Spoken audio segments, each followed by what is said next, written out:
Hello, my name is Daniel Harold. I'm an English teacher at Baldwin High School, and I've been using gamification in my classroom over the past year. You've probably heard a lot about gamification or game-based learning at some of these tech conferences recently, but this presentation is designed to show you some practical ways to use gamification in the English classroom. Now, I originally did this presentation at Pete & C in Hershey, PA 2014. However, I've since done it a few other times. So this will cover some of the key points in case you missed it or wanted to brush up on some of the ideas. So come along and I'll show you why we put gamification together and how we do it. So gamification was originally designed based on two ideas. Number one, we had to see what was wrong with our current education system.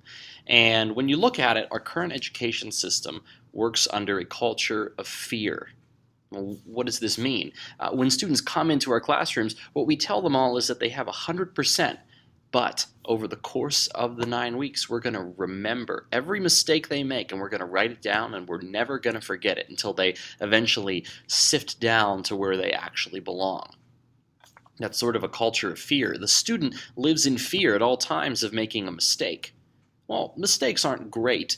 However, what mistakes do is they teach you things. Think about a video game. You might play the same level over and over and over and over and fail and fail and fail, but the way the game is set up, you're able to fail, you're able to learn, and ultimately you're able to succeed. And so that's sort of the beginnings of game-based learning. So when you make a game-based class, what do you have to get rid of? The first thing I told my students on day one is we're going to have no more homework. Doesn't mean you're not going to do work at home, but the idea that you have to do something on a specific day because the teacher told you, otherwise you're going to get dinged for it the next day, that's gone. I said there's not going to be any more due dates. Again, that doesn't mean they can do whatever they want, but it means this idea that if an assignment isn't in at a specific time frame, at a specific date, it doesn't necessarily mean you're going to fail. I told them that there are no more grades, and they got really excited about this one. But again, this doesn't mean they're not going to be assessed. It just means the typical grade scale isn't going to apply. And finally, there's not going to be any more silos, I told them. I don't want them to be seen as working as individuals, because when you think about it, that's not how life is. When you're in life, you work with lots of other people. You put lots of ideas together, and that's how projects get made. So why did I choose games? As I said before, games give you the freedom to fail. Failure is one of the most creative tools out there. Ken Robinson said that if you aren't prepared to fail, you're never going to come up with anything original. Games give you multiple options. Sure, there's the final boss that you have to get there, but how do you get to it? You could ultimately take a couple different paths.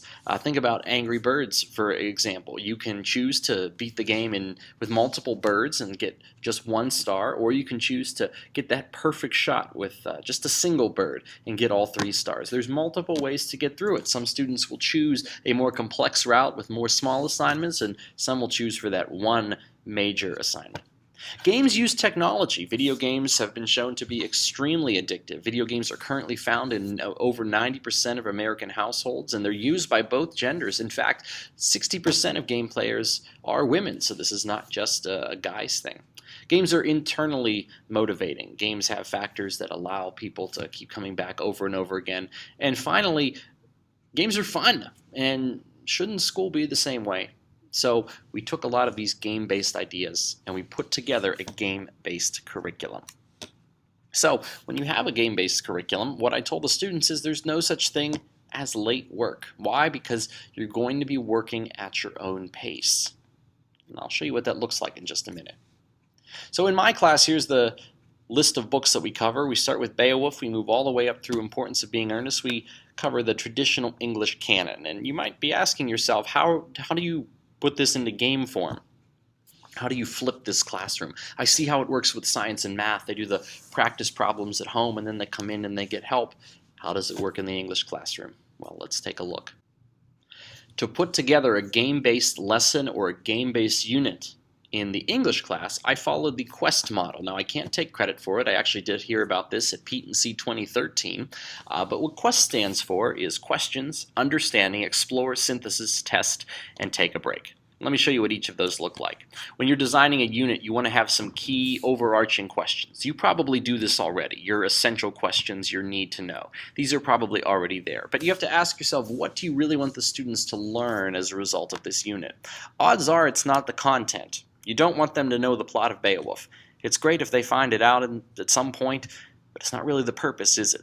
They need to know something about Anglo-Saxon literature. They need to see how literature is a reflection of what's going on in the culture at the time. Some of these large ideas. Only when you have your large idea are you able to start to put your game together. So when you know what you want, you have to figure out how you're going to get there. Think about a video game. In the video game, you have your ultimate boss, your ultimate goal, but then you have to begin humbly. You have to start in the small village. You have to go through those training tasks. So the first thing you want to do is give them their background knowledge, the understanding quests, as I call them, the understanding lessons. What I usually do with these is I have a series of videos, kind of like the one you're watching now. Students will watch some direct instruction from me, 5 to 10 minutes, and I'll give them the background of the current book that we're reading. I'll give them some tips and tricks that they need maybe for analyzing poetry or using literary criticism. They'll take notes in their journals and they'll show these to me. And these are essential in order to be able to complete the final projects. Explore. Well, when you're reading in literature, the explore part is the reading. So if we're reading Macbeth in the explore quest, they have to go read Macbeth. And when they read it, they have to do something to prove that they've read it. Maybe that's discussion questions. Maybe that's a Socratic seminar. Maybe that's an online discussion board. Maybe it's all of them. Maybe you want to give them 4 or 5 different options to go through. If you do that, they'll be able to get through the text in their own way and arrive at some sort of understanding on it. Now, you're not necessarily giving them lots and lots of projects here. This is just about exploring the text. They're going to do something with it in just a second.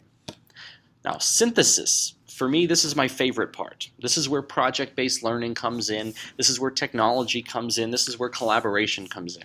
After they have their background and after they've explored the text, they have to put together some sort of large project. I've done this in a couple different ways, and I'll show you in my website some of the options that I've used.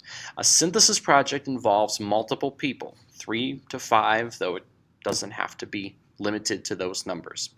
What students are going to be doing is putting together some sort of large project beyond just writing a paper that attacks those essential questions that we talked about before. For example, in Beowulf, the students might be looking at how literature is a reflection of the culture. So what I challenged my students to do is retell the story of Beowulf using modern culture, using social media. So they had to demonstrate both an awareness of the plot of Beowulf, an awareness of modern culture, and be able to convert it. And there were a few other requirements as well, but this was a large, complex project involving technology. We also did the same with King Arthur. They had to make their own King Arthur video project. It had to be 10 minutes in length. It had to use all the elements of a romantic hero's tale. It involved creative writing, public speaking, all of the skills that you cover. These sorts of projects are the ones the students are going to remember, and these sorts of open-ended things are the ones that are ultimately going to make a difference. Now, I don't know about you, but my district has certain requirements. For example, students have to do a certain number of papers throughout the year. They have to prepare for Keystone exams. And at that point, we have our test unit. What does the student individually know? This is usually where I put that in-class essay or that paper or that large assignment that they have to do by themselves. Sometimes this will occur concurrently with the synthesis project. Sometimes it occurs after. But this is the individual part. And finally, the last T in Quest is take a break. After you're doing all this work, you need to pause and relax. Maybe you're going to watch the movie version of Macbeth. Maybe you're just going to watch some of the student projects. Maybe you're going to have a gallery walk, and students are going to go around the classroom and take a look at what everybody's been working on. But you need to take a moment and reflect on the work and realize it's not just about the grade. It's about learning and doing something productive. So, how do I grade these things? Well, if you're going to do a game, you have to have freedom to fail. So when you do this, you have something called mastery grading. So what you do is you decide on a percent that you decide is mastery. Now for me, I used 85. I could have used 80. I've seen that done. You probably don't want to go too much higher because that's not mastery, that's advanced level. And you don't want to go too much lower because you don't want to set the standards too low. Let's say you set 85%. You tell your students that they need to get an 85% in order to move on. If they get an 85% on an assignment, they're able to move on. If they don't, they have to fix it and turn it in again. It works out pretty well. Some people decide to use this 4-point scale. In other words, you're either advanced, 4, you're okay, you follow the instructions, 3, you're missing 1 or 2 things, you'll get a 2, or you're significantly behind, and you get a 1. And as I tell my students, if you get a 2 or 1, you have an option to bring it up. If you get a 3, you're cleared to move on, but it's not perfect, you didn't go above and beyond, and the 4 is something that they want to shoot for. The reason we do this is this. Games are all about buy-in. You'll probably get students that are willing to play the game, but they're not necessarily going to achieve highly at it. Of course, then you want to have your gifted students. You want them to be able to set themselves apart from the other students, and that's why you have that 4. That's why you have those higher levels beyond mastery. And then for the 2s and the 1s, the students that struggle, you give them that flexibility, that ability to bring themselves up to the 3 level. You probably have grade books. You can't get by without them. The parents want to see an A, a B, or a C. And so here's an example of a way you could convert these grades. Say you give a student a 3 on something, you put that in the grade book as a 17 out of 20, a 4 above and beyond might be a 21 out of 20, etc. You can do this in any way that you like. And so that's just a little bit of background on how to put together a game-based classroom. If you take a look at the second video, I will show you some practical applications. So check it out.